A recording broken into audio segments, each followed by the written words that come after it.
আজকের ভিডিওতে দেখাবো কিভাবে একটি পর্চা থেকে বিভিন্ন পার্সনের জমির অংশের পরিমাণ বের করতে হয়। আমরা এখন যে পর্চাটি দেখতে পাচ্ছি আরএস পর্চা, এখানে 4 জন মালিকানা আছে।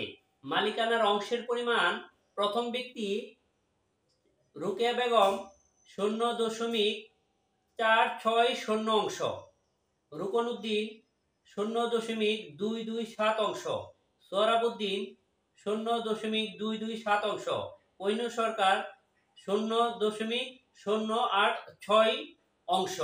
এখন আমরা দেখব কে কতটুকু অংশের মালিক। এখানে অপর পেজে দেখেন একদম লাস্টে এখানে বলা আছে 20.90 শতাংশ জমি। তাহলে আমরা দেখব 20.9 শতাংশ যে জমিটা, এই জমি থেকে কে কত কত শতাংশ জমির মালিক। তো আমরা যেটা করব, দাগের মধ্যে অত্র খতিয়ানে জমির পরিমাণ হচ্ছে 20.90 শতাংশ। তাহলে রোকেয়া বেগম 0.460 কে যদি 20.90 দিয়ে আমরা গুণ করি তাহলে আসবে 9.614 শতাংশ।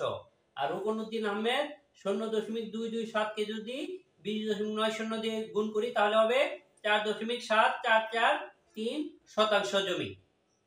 তাহলে এখানে রোকেয়া বেগম ও রুকন উদ্দিন আহমেদের জমির পরিমাণ কত শতাংশ সেটা আমরা বের করলাম।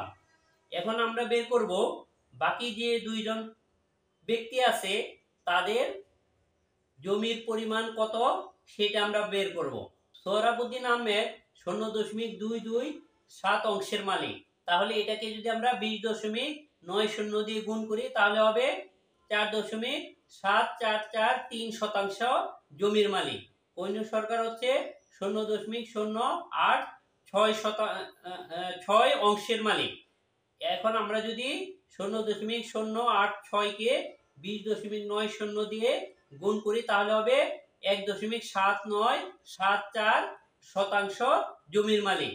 আমরা যদি চারটিকে যোগ করি তাহলে এখানে দেখেন 9.614 যোগ 4.7443 যোগ 4.7443 যোগ 1.7974 সমান সমান 20.90 শতাংশ। তাহলে এখানে পর্চাতে আমরা যেটা দেখলাম 20.90 শতাংশ জমি। তাহলে এই 4 জনের যোগফল বের হয়ে গেল। এভাবে খুব সহজেই আপনারা একটি পর্চা থেকে যে অংশগুলো বলা আছে সেই অংশ থেকে কত শতাংশের মালিক সেটা বের করে নিতে পারবেন। আমাদের চ্যানেলে আইটি রিলেটেড অসংখ্য ভিডিও আছে, সো আমাদের চ্যানেলটিকে সাবস্ক্রাইব করে সাথেই থাকুন। যদি কোনো নতুন টপিকস নিয়ে ভিডিও দেখতে চান সেক্ষেত্রে কমেন্টস করতে পারেন। আর ভিডিওটি ভালো লাগলে লাইক শেয়ার দিয়ে আমাদের সাথেই থাকুন। আজ এই পর্যন্তই। অন্য কোনো দিন অন্য কোনো টপিকস নিয়ে আবার কথা বলবো। সেই পর্যন্ত ভালো থাকুন।